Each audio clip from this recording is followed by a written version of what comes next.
दोस्तों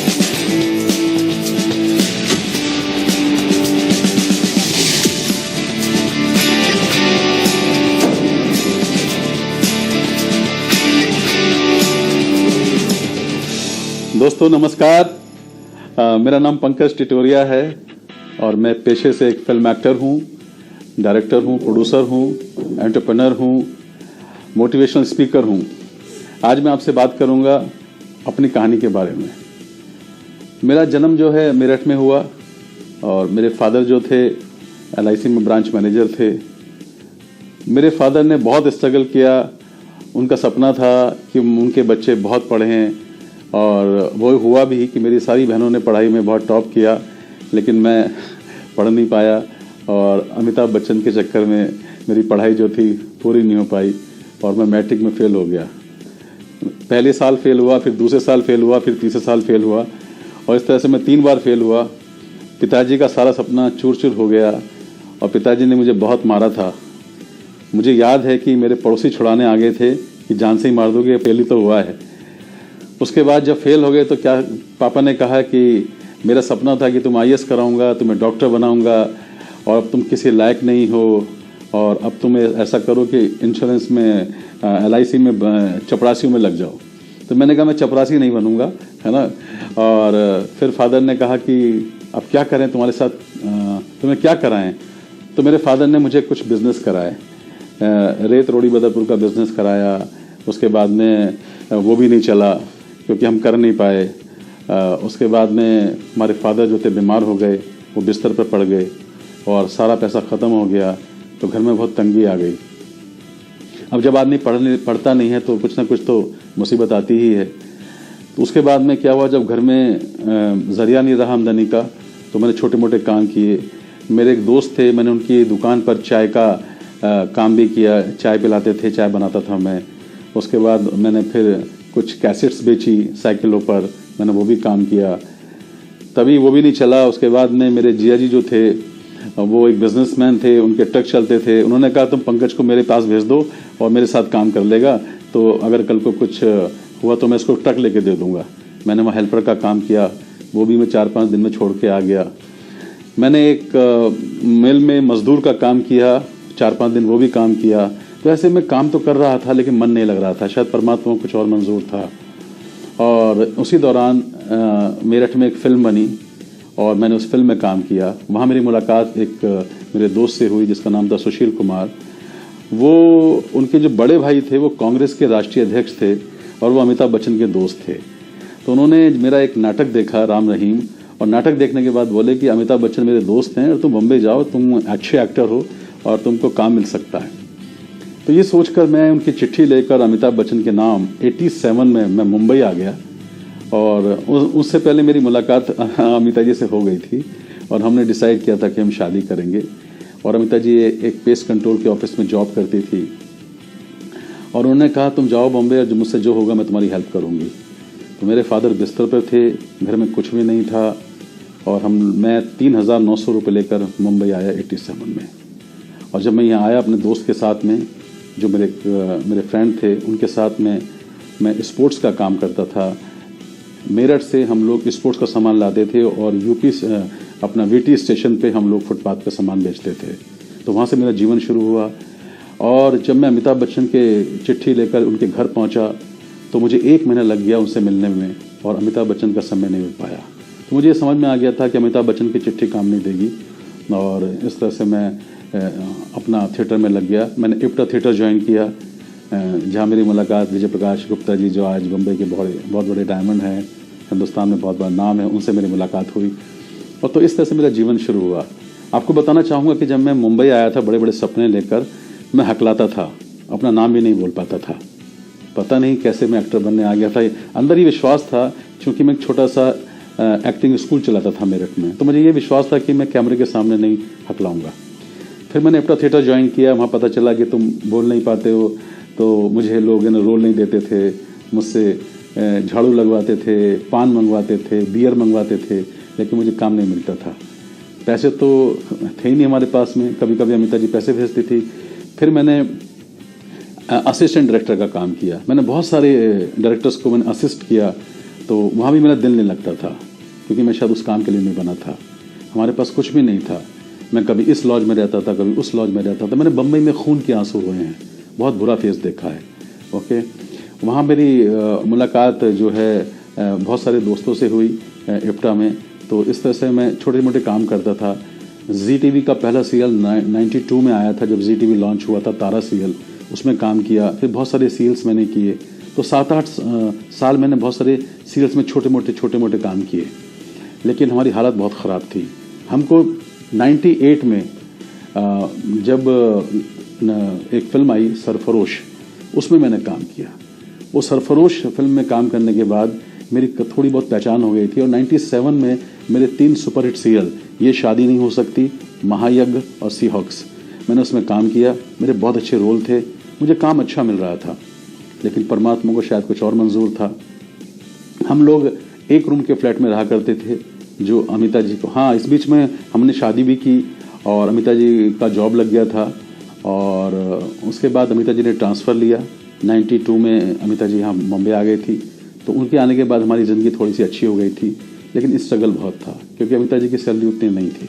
ओके, और आप जानते हैं बॉलीवुड में जब हम जाते हैं तो बहुत सारी ऐसी आदतें होती हैं जो हमारे पीछे लग जाती हैं, है ना। तो हम लोग ड्रिंक भी करते थे, है ना। तो ये हालत थी, पैसे थे नहीं हमारे पास में, तो हालत बहुत ख़राब थी। जब मेरी फिल्म सरफरोश आई थी, उन दिनों हम लोग हमारे बहुत क्राइसिस चल रहे थे। ओके, तभी हमको किसी ने ये बिज़नेस बताया। और हमको जब ये अपॉर्चुनिटी बताई तो मैं बिल्कुल देख नहीं रहा था, क्योंकि मैं ज़िंदगी में एक ही सपना लेकर आया था कि मुझे अपना ऑस्कर लेना है, मुझे फिल्में बनानी है। मैं ये सोच के मुंबई आया था। और जब मुझे ये बिज़नेस बताया गया तो बिज़नेस में एक चीज़ अच्छी लगी। मेरी स्टोरी से थोड़ा सा आपको ये पता चलेगा कि मैं किस तरह का आदमी था और कैसे मैं इस बिज़नेस में आया। मेरे फादर के संस्कार थे कि नेकी कर कुएं में डाल। वो हमेशा कहते थे कि दूसरों के काम आओ। वो नेचर मेरी थी। जहाँ भी मैं यहाँ काम करता था, फिल्म दुनिया में एक्टिंग करता था, तो मैं अपने दोस्तों को रिकमेंड करता था। ओके, तो वो नेचर थी हेल्प करने की। जब मैंने बिज़नेस देखा कि उन्होंने बताया कि ये बिज़नेस बहुत अच्छा है, इंडिया में लॉन्च नहीं होता ये बिज़नेस उस समय, तो उन्होंने कहा ये बिज़नेस आने वाला है। मुझे ये था कि मैं लोगों की मदद कर सकता हूँ, क्योंकि फिल्म इंडस्ट्री में मैंने बहुत सारे लोगों की मदद की थी, जबकि मैं खुद स्ट्रगलर था। लेकिन आपको जानकर शायद अच्छा लगेगा कि आज इंडस्ट्री के जाने माने लोग, बहुत बड़ी लंबी लिस्ट है, लेकिन कुछ लोगों के नाम लेता हूँ। आज अनुराग कश्यप का नाम सब जानते हैं। अनुराग कश्यप को मैं इंडस्ट्री में मैं निमित्त बना था उनका, मैं लेकर आया था उनको, शिवम नायर से मिलाया था। और अनूप सोनी जो क्राइम पेट्रोल में है, यशपाल शर्मा, ऐसे गोविंद नामदेव, ऐसे बहुत सारे लोग थे जिनको मैंने मदद की थी। तो जब मैंने कंसेप्ट देखा तो मुझे एक चीज़ अच्छी लगी कि आप लोगों की मदद कर सकते हो। उसके बाद मैंने बहुत सारे लोगों को इस अपॉर्चुनिटी के बारे में बताया और मैं सीरियस नहीं था। लेकिन मेरा टर्निंग पॉइंट तब बना कि जब मेरे मेंटोर, जिनकी वजह से आज मैं इस बिज़नेस में सक्सेसफुल हो पाया, वो हैं जिनका नाम मुझे लेते हुए बहुत गर्व होता है, सुधा कपूर जी एंड विनोद कपूर। उस लेडी को देखकर मैंने देखा वो स्पिरिचुअल लेडी हैं। ओके, तो वो मैं उनको रिलेट कर गया और वो मेरे घर आई और उन्होंने कहा पंकज तुम ये बिज़नेस में बहुत अच्छा कर सकते हो। और मैं उनको रिलेट तो कर गया था, पर मैंने ये नहीं सोचा था कि मैं बिज़नेस करूँगा। पर सुधा कपूर जी ने मेरी बहुत तारीफ़ की। उन दिनों मेरी आदतें अच्छी नहीं थी, लेकिन सुधा कपूर जी ने मेरे अंदर पता नहीं क्या देखा। उन्होंने कहा पंकज तुम ये बिज़नेस करो, बहुत अच्छा बिज़नेस है और तुम लोगों के काम आ सकते हो। उन्होंने मुझे बहुत अप्रिशिएट किया। दोस्तों, मैं बताना चाहूँगा कि मेरी ज़िंदगी का टर्निंग पॉइंट ये बना कि जब लाइफ में हम कुछ भी नहीं थे, सब ताने मारते थे, मेरे घर वाले, मेरी बहनें, मेरे जीजा जी, दोस्त, सब लोगों से मैं ठुकराया जा चुका था। हमारे पास कुछ भी नहीं था। जब मेरे फादर बिस्तर पे थे तो मैं अपनी किडनी बेचने के लिए इश्तिहार देने गया था, क्योंकि उनके इलाज के लिए पैसे नहीं थे। और मेरे पिताजी पैसे की कमी के कारण दुनिया से चले गए। तो हमारे लाइफ में कुछ भी अच्छा नहीं हो रहा था, सिर्फ मैं और अमिता जी थे। और काम भी नहीं मिल रहा था, ऐसा कुछ थोड़ा बहुत काम मिला था और मैं थोड़ा सा चर्चित भी हो गया था। मुझे अजीज़ मिर्ज़ा जो शाहरुख खान के पार्टनर हैं, उनका एक सीरियल भी मिला मुझे। पर जब मैंने ये बिज़नेस देखा और मुझे विश्वास हो गया, सुधा जी ने ये विश्वास दिलाया कि पंकज तुम्हारे खुद की मूवी बन सकती है, तुम्हारा सपना जो है ऑस्कर लेने का पूरा हो सकता है। तो इस तरह से मैं इस बिज़नेस में उन पर विश्वास करके, मेरी अपलाइन थी, उनसे मिला मैं। सुमित एंड तान्या बहादुर जो हिंदुस्तान की बहुत बड़ी शख्सियत हैं, जब उनसे मिला, उन्होंने पैट कॉफमैन से मिलाया और उनसे मिलकर ये विश्वास हो गया कि तुम बहुत बड़ा पैसा कमा सकते हो और अपनी खुद की फिल्म बना सकते हो। तब सुधा जी मेरे घर पर आई, मेरे ड्रीम निकाले और उन्होंने कहा पंकज तुम्हारी फिल्म बनाने का सपना पूरा हो सकता है। तो इस तरह से उन्होंने मुझे विश्वास दिलाया और मैंने कहा सुधा जी अगर ये सच हो सकता है तो मैं करूँगा। और मैं बिजनेस में मैं कूद पड़ा, मैंने इस बिज़नेस को स्टार्ट किया। हमारे पास पैसे नहीं थे इतने, लेकिन हमने इसको स्टार्ट कर दिया था। अमिता जी शुरू में बहुत नेगेटिव थी इस बिज़नेस के लिए, क्योंकि वो ये जानते थे कि पंकज तुम इमोशनल हो, तुम लोगों के बहकावे में आ जाते हो, लोग तुम्हें बेवकूफ़ बना देते हैं, कभी तुम कुछ करते हो कभी तुम कुछ करते हो। कभी मैंने अमिता जी का जेवर किसी को दे दिया गिरवी रखने के लिए, कभी उनकी चैन दे दी, कभी मैंने घड़ी दे दी। इस तरह से मैं काम करता था। अमिता जी को बिल्कुल विश्वास नहीं था कि मैं ये बिज़नेस कर पाऊंगा, लेकिन सुधा जी को पता नहीं कहाँ से विश्वास हो गया। कहते हैं ना आप क्या हैं ये आप जानते हैं, मगर आप क्या बन सकते हैं आपका गुरु जानता है। तो उन्होंने मेरे अंदर क्या चीज़ देखी और मदद करने लगी। और एक मीटिंग के अंदर एक 9% की मीटिंग चल रही थी और वहाँ पर सुधा जी ने, उस समय मेरी आदत थी ड्रिंक करने की और अमिता जी बहुत परेशान थी। कभी कभी ड्रिंक में ऐसा भी हुआ कि घर में क्लेश हो गया, बहुत कुछ हुआ। तो अमिता जी कहती थी सुधा जी से शायद तुमने गलत आदमी को चुन लिया है, ये आदमी कभी कुछ नहीं करता था और अब मैंने इसको शादी भी इसलिए की थी कि ये इंसान अच्छा है, लेकिन अब ये शराब में जा चुका है और आप इसमें मेहनत बेकार कर रहे हो। सुधा जी बोलती थी अमिता जी को तुम चिंता मत करो, मुझे पता है, मुझे सब मालूम है मुझे क्या कर रहे हो, तुम देखना पंकज एक बहुत बड़ा आदमी बनेगा, पंकज को लोग सुनने आएंगे, टिकट लेके सुनने आएंगे और देखना ये शहंशाह की औलाद है। तो हमेशा ऐसे बोलती थी। और एक 9% की मीटिंग चल रही थी, वहाँ पर सुधा जी ने एक ट्रिक अपनाई। सुधा जी ने सबके सामने अनाउंस किया कि तुम सबको जानकर बहुत अच्छा लगेगा कि पंकज टिटोरिया ने आज कसम खाई है कि वो कभी शराब नहीं पिएगा। और ऐसे करके मैंने कहा अरे ये क्या बोल दिया, अच्छा मेरे साथ ट्रिक कर रहे हो, मैं तो रात को पीने वाला हूँ क्योंकि पार्टी थी रात को। लेकिन जब मैं स्टेज से उतरा तो उन्होंने, सब लोगों ने कहा अरे हमने भी छोड़ दिया, आज से हम भी कसम खाते हैं, क्योंकि मोटिवेट हो गए थे मुझसे। किसी ने बोला मैंने सिगरेट छोड़ दी, किसी ने बोला मैं से तम्बाकू छोड़ दिया, मैं जर्दा नहीं खाऊंगा आज से। तो मुझे कुछ अच्छा लगा कि तो कुछ है, मैंने तो छोड़ी भी नहीं थी लेकिन कुछ अच्छा लगा। तो दोस्तों जो गुरु होता है ना, आपका मेंटोर होता है, वो जानता है कि आपके साथ क्या व्यवहार करना है। तो उन्होंने शुरुआत की, वहाँ से बदलना शुरू हुआ और फिर मैंने, सुधा जी ने हमसे कमिटमेंट लिया और दोस्तों उसके बाद में फिर हमने पीछे पड़ गए। हमने बहुत मेहनत की। हमने सुधा जी से कहा, सुधा जी ने कहा देखो पहले पंकज तुम्हें जो तुम्हारी बुराइयां हैं ओके, वो बुराइयां तुम्हें छोड़ दो और मैं तुमको बताऊंगी तुम कैसे सफल हो सकते हो। सुधा जी घर आ जाती थी सुबह सुबह, उनके साथ में निकल जाता था, वो गाड़ी चलाती थी, मैं बैठता था साथ में। हमने बहुत प्लान दिखाए, हमने बहुत सारे प्लान दिखाए, स्टार्ट कर दिया था और पीछे मुड़ के नहीं देखा। दोस्तों मैं अपनी कामयाबी का जो सेहरा देना चाहता हूँ, मैं क्यों कामयाब हो पाया। मेरे फादर अच्छे थे, मेरी बहन ने सब पढ़ाई में टॉप किया था, है ना, लेकिन मैं मैट्रिक में 3 बार फेल हुआ, है ना, और मेरी ज़िंदगी, मुझे अंग्रेज़ी नहीं आती थी। जब मैंने ये बिज़नेस शुरू किया तो सुधा जी से पहला सवाल मैंने पूछा, इसमें अंग्रेज़ी तो नहीं बोलनी पड़ेगी। तो उन्होंने कहा नहीं अंग्रेज़ी की ज़रूरत नहीं है, अगर तुम्हारा ड्रीम है तो तुम कर लोगे, तुम्हें ड्रीम की ज़रूरत है। तो इस तरह से हमने जो उनका हमारे सपने थे हमने सब उनको लिखवाए। वो घर पे आई, हमारे ड्रीम की उन्होंने पूजा की कि ये तुम्हें सब मिलने वाला है। मैं कामयाब इसलिए हो पाया कि मैंने दुनिया की बातों की परवाह नहीं की। जब मेरे पिताजी दम तोड़ रहे थे, बिरादरी का कोई आदमी हमको मिलने नहीं आया, किसी ने मदद नहीं की थी, तो मुझे ये पता चल गया था कि कोई किसी का साथ नहीं देगा। लेकिन सुधा कपूर जी वो पहली लेडी थी जिन्होंने मुझे अप्रिशिएट किया और जिन्होंने ये कहा कि मैं तुम्हारी मदद करूँगी। मैंने अपने गुरु पर, अपने सुमित बहादुर पर एंड सुधा जी पर, उनके शब्दों पर विश्वास किया। उन्होंने जो मुझसे कहा मैंने वो सब कुछ किया। तो मैंने दोस्तों इस बिज़नेस में अगर मैं कामयाब हो पाया, मुझे क्या अच्छा लगा, इसमें ये अच्छा लगा कि यहाँ पर लोगों की मदद होती है, क्योंकि मैं खुद मदद करने वाला इंसान था। तो मुझे लगा कि वो कामयाब हो सकता है, वो कामयाब हो सकता है, उसको मदद मिल सकती है, वो अमीर हो सकता है। मैं अपने पर फोकस करके इस बिज़नेस में नहीं आया था। मैंने लाया था शुरू में कि मैं लोगों को लाऊंगा, भीड़ इकट्ठी कर दूंगा। लेकिन जैसे जैसे लोग आते गए मैं सीखता चला गया और हम लोग इस बिज़नेस में कामयाब होते चले गए। दोस्तों ये जो बिज़नेस है, ये बिज़नेस दुनिया में मेरे हिसाब से ये सबसे अच्छा काम है। क्यों अच्छा काम है? पहली बात, इस बिज़नेस में, एमवे बिज़नेस में झूठ बोला तो नहीं चलेगा, इसमें झूठ नहीं बोलना है। और सुधा जी ने पहले मुझे सिखाया था कि झूठ नहीं बोलना, है ना। दूसरी बात, लोगों की जितना मदद करोगे तो ये बिज़नेस होता है। हमारी टीम में जब मेरी टीम बन रही थी तो सब तरह के लोग आए। मुझे अंग्रेज़ी नहीं आती थी, मगर मेरी टीम में डॉक्टर्स आ रहे थे, सुधा जी ने मुझे अंग्रेजी कैसेट दे दी, कुछ समझ में नहीं आया, लेकिन वो सुनता था। सेमिनार होते थे, मीटिंग्स होती थी, उसमें जाते थे। एक बड़ा फंक्शन आया था, हमारे पास पैसे नहीं थे, अमिता जी का जेवर गिरवी रखकर हमने वो फंक्शन अटेंड किया था, क्योंकि पैसे नहीं थे। तो जितने लोग भी आज नए इस बिजनेस में आते हैं वो कामयाब नहीं हो पाते हैं या कैसे बिजनेस करेंगे, आप हमारी स्टोरी सुन सकते हैं कि हमारे पास कुछ भी नहीं था, ना पढ़ाई लिखाई थी, ना पैसे थे, बस हमने संकल्प ले लिया था कि हम क्विट नहीं करेंगे। और जब हम सुमित बहादुर से मिले थे तो सुमित बहादुर को तो हमें पता ही नहीं था कि कौन है, हम तो सुधा जी को जानते थे, है ना। उन्होंने अप्रिशिएट किया और सुमित जी ने मुझसे मिलने के बाद सुधा जी से कहा था इस लड़के पर फोकस करो, ये बहुत अच्छा काम करेगा। तो हमारी अपलाइन मेंटोर का हमारे अंदर विश्वास था बहुत ज़्यादा, हमने उस विश्वास को कम नहीं होने दिया। तो दोस्तों हमने सीखा, जो हमारी अपलाइन ने बता दिया कि आपको ये करना है, हमने वो किया।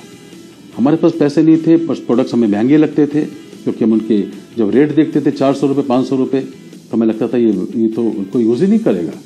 हमने ट्रेनिंग अटेंड की, हमने कॉस्ट पर यूज़ देखा, कोई 2 महीने, कोई 3 महीने, कोई 4 महीने, कोई 5 महीने, कोई 6 महीने प्रोडक्ट चलते थे। तो प्रोडक्ट महंगे का सवाल ही नहीं था, तो हमने प्रोडक्ट की बहुत ट्रेनिंग ली। और मैंने सुधा जी से ये कह दिया था कि आज के बाद तुम्हें सोने नहीं दूंगा, मैं जिस चीज़ के पीछे पड़ता हूँ ना वो काम घबराता है, मैं नहीं घबराता। उन्होंने कहा देखेंगे, मैंने कहा देखेंगे नहीं, मैं दिखा दूंगा तुमको। और दोस्तों मैंने सबसे ज़्यादा अपनी अपलाइन को यूज़ किया। जब सुधा जी को लेके जाता था, सुधा जी प्लान दिखाती थी हमारे लिए। जब लोग कहते थे, मना करते थे, मैंने कहा इसको सुधा जी की वैल्यू नहीं है और मुझे पता है सुधा जी कौन है हमारे लिए। तो मैंने कहा सुधा जी अब मैं खुद प्लान दिखाऊंगा। मेरा बिजनेस उस दिन से चला जिस दिन से मैंने खुद का प्लान दिखाना स्टार्ट किया। दोस्तों रेस्ट ऑफ हिस्ट्री, ये बिजनेस में हमने बहुत मेहनत करके हम यहाँ तक पहुँचे।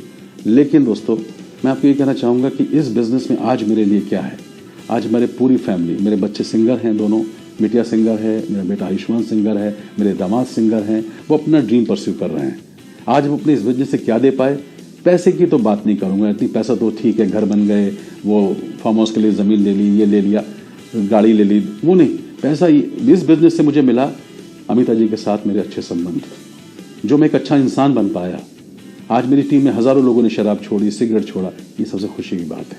मैं अपने बच्चों को वो प्लेटफॉर्म दे पाया जो ज़िंदगी में कुछ करना चाहते थे।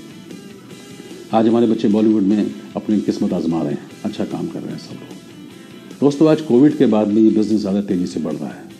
ये बिज़नेस में आज बहुत सारे लोगों को हम एक रोज़गार दे पाए। पंकज टिटोरिया जो मैट्रिक में 3 बार फेल हुआ, जो किसी लायक नहीं था, जिसे नालायक बोलते थे, नकारा बोलते थे, कोई गटर का कीड़ा बोलता था, मैंने भिखारी की कतार में बैठकर भी खाना खाया है, वो भी दिन था मुंबई में। तो मैंने बहुत दुख देखा। लेकिन जब आज इस बिजनेस में मेरे मम्मी पापा स्वर्ग से बैठे देखते होंगे तो आज उन्हें पता चलता है कि आज उनका बेटा जो किसी लायक नहीं था, वो आज हज़ारों डॉक्टर्स को, चार्टर्ड अकाउंटेंट को, IAS ऑफिसर को बिजनेस पढ़ाता है। तो आज हमारी टीम में, आज हमारी बहुत बड़ी टीम है, लाखों की टीम है और हम बहुत सक्सेसफुल हैं परमात्मा की कृपा से। All credit goes to my great upline Sudha ji, Vinod ji and Sumit Antania Bahadur. Sumit Antania Bahadur जैसा इंसान पूरी दुनिया में मैंने नहीं देखा। उन्होंने हमारी गलतियों को माफ़ किया। हमने बहुत गलतियां की, लेकिन उन्होंने हमको मदद किया, हमारी गलतियों को भूल गए। आज हम जो भी कुछ हैं, हम लोग इसी बदौलत हैं, इसकी वजह से हम काम कर पाए।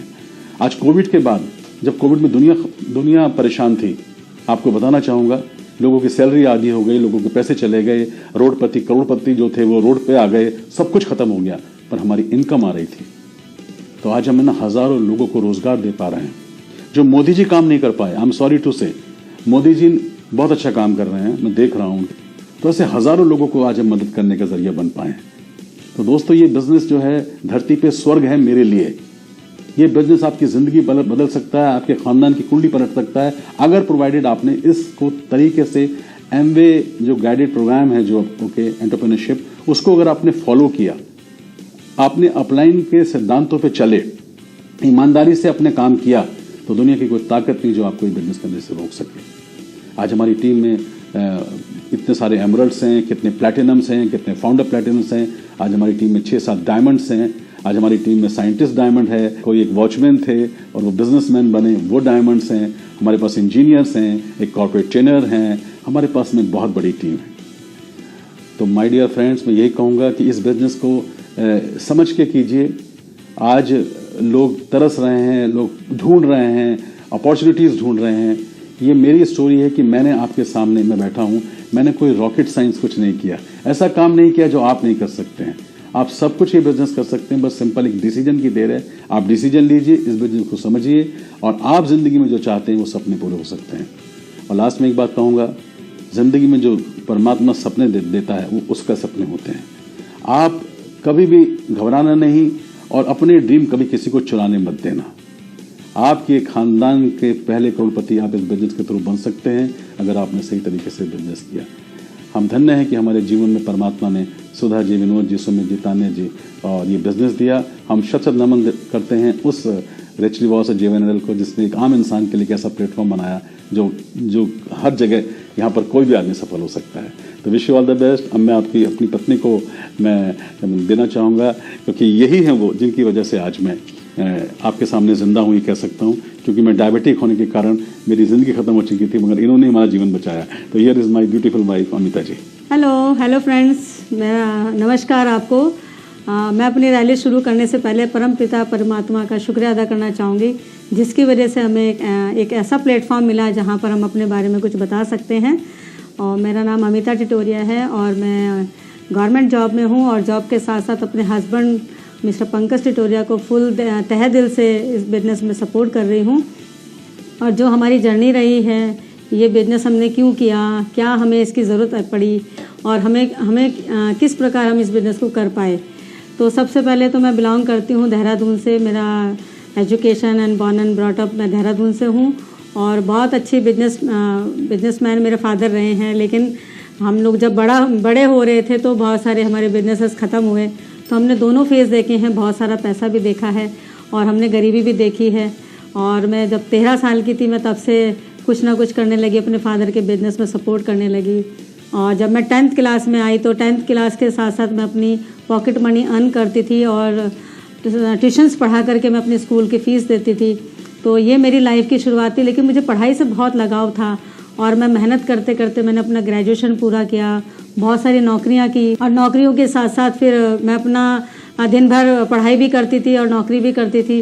और करीब 1987 में पंकज जी से मुलाकात हुई और जब हमारी मुलाकात हुई तो फिर हमारा एक ऐसा कमिटमेंट हुआ कि हम लोग शादी करेंगे। और जब हमने 1989 में शादी की तो तब बड़ा अच्छा लगा कि भाई चलो शादी हो गई, हमारी 4 साल हो गए। जब मैंने अपने ससुराल के घर में एंट्री की तो तब मुझे पता लगा रियलिटी की कितना स्ट्रगल है इनकी लाइफ में।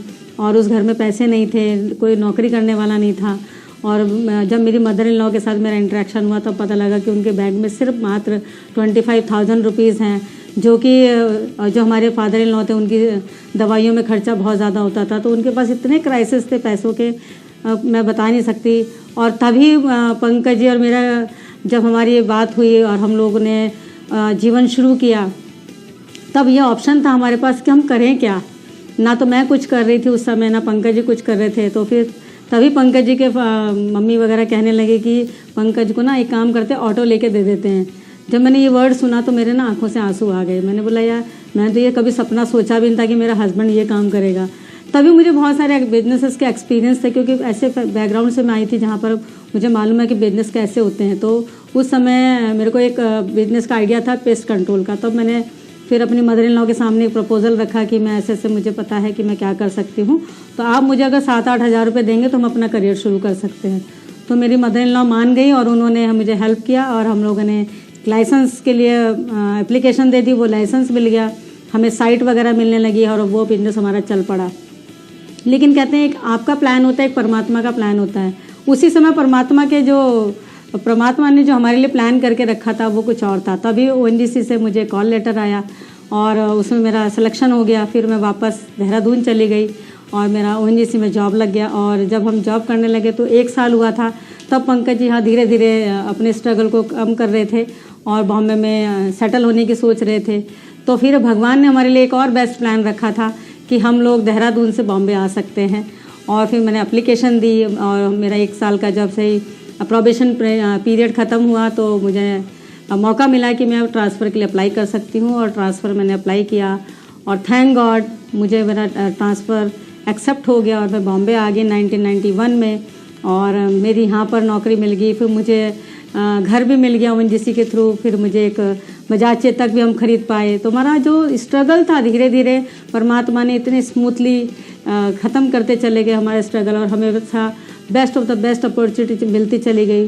तब तक मेरी बेटी हो चुकी थी अर्शिमा, और जब हम बॉम्बे आए तो मेरा आयुष्मान होने वाला था, और 1992 में मेरा आयुष्मान मेरा बेटा हुआ।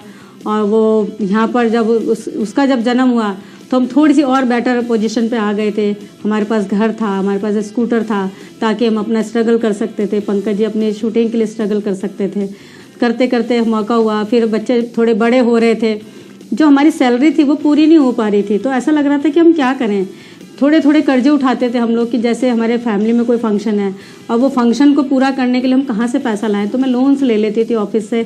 करते करते कुछ लाख रुपया हमारे पास 4-5 लाख रुपए का कर्जा हो गया।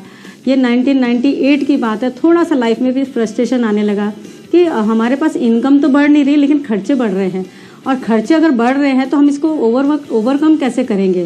थैंक गॉड कहते फिर भगवान ने मेरे लिए एक बेस्ट अपॉर्चुनिटी रखी हुई थी, जो एमवे बिजनेस पंकज जी ने देखा, और पंकज जी घर आए एक्साइटेड होकर के। मैंने एक बिजनेस प्लान देखा है, और आज ना मेरे सारे सपने पूरे हो जाएंगे। मैं आपको घुमाने बाहर लेके जाऊंगा।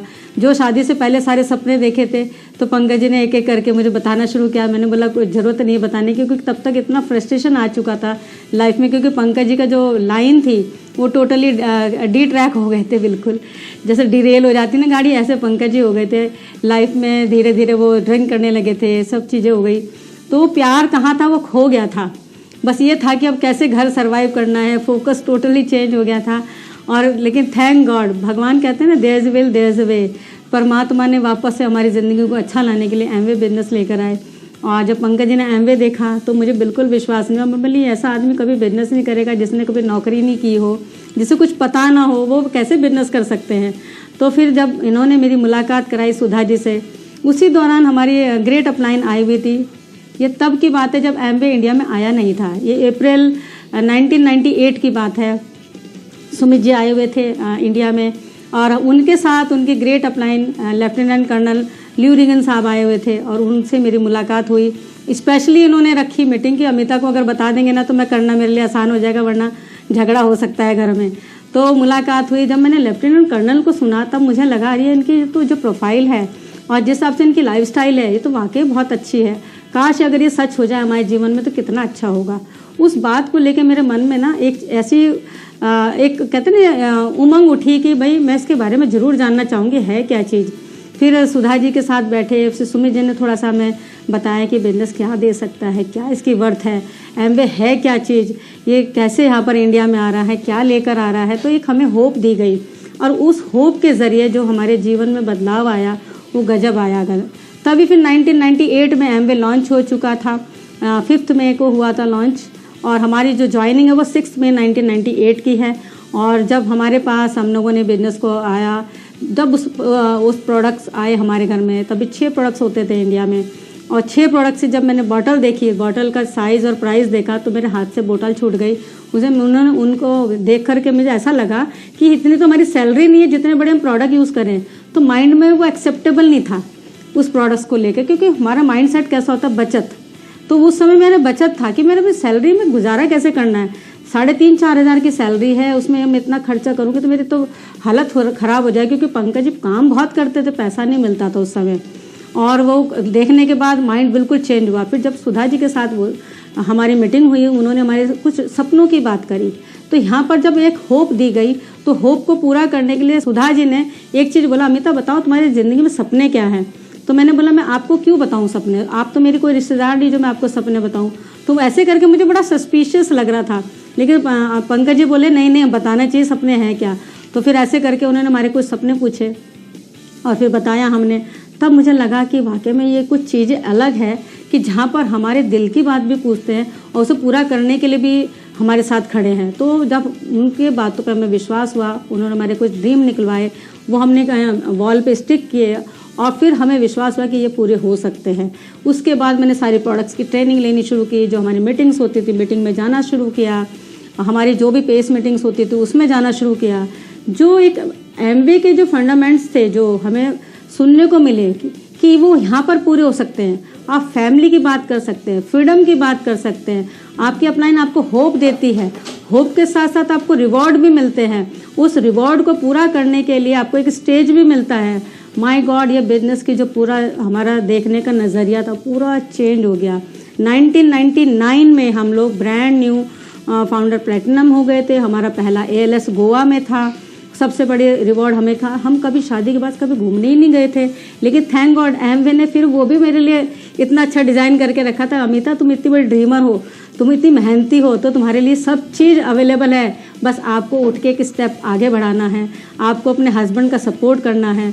और इस बिजनेस को करते करते हमें रिवॉर्ड्स पे रिवॉर्ड्स मिलते चले गए।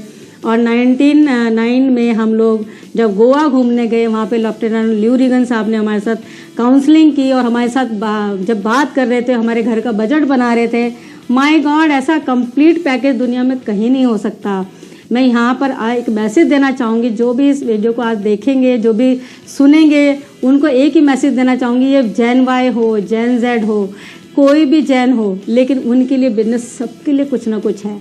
इस बिजनेस में इमोशनल ड्रीम और आपकी मेंटरशिप जो प्रोग्राम है, आपका एजुकेशन सिस्टम है, जो गुरुकुल एमवे एंटरप्राइज जो आपको एम्पावरमेंट एजुकेशन का जो सिस्टम शुरू हुआ है, उसके साथ अगर हम जुड़ गए, आपको सारे प्रोडक्ट्स की जानकारी मिलेगी। बिजनेस कैसे करना वो पता लगेगा, ड्रीम कैसे पूरा करते वो पता लगेगा, इंटरनेशनल ट्रिप कैसे होते वो पता लगेगा।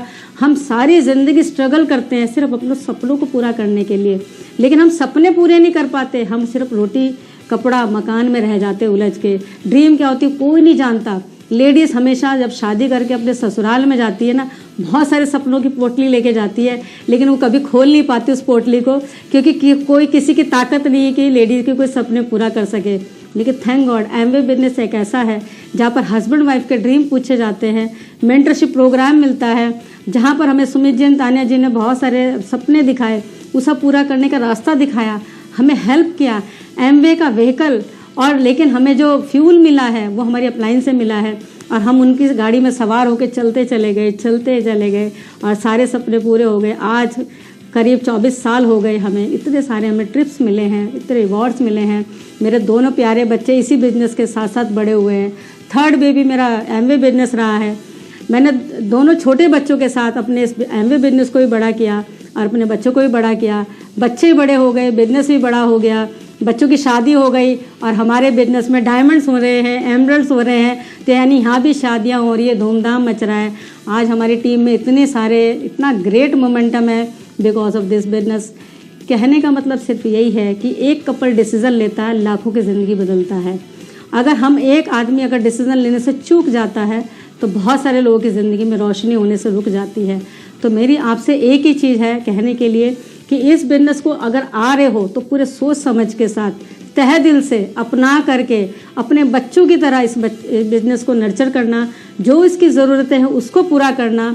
हर लेडी का धर्म है कि वो अपने हस्बैंड के साथ खड़ी होकर के इस बिजनेस में आगे आए और अपने सपनों को आगे रखे, जिससे आपको मोटिवेशन मिले और आप हज़ारों लेडीज़ का सहारा बन सके।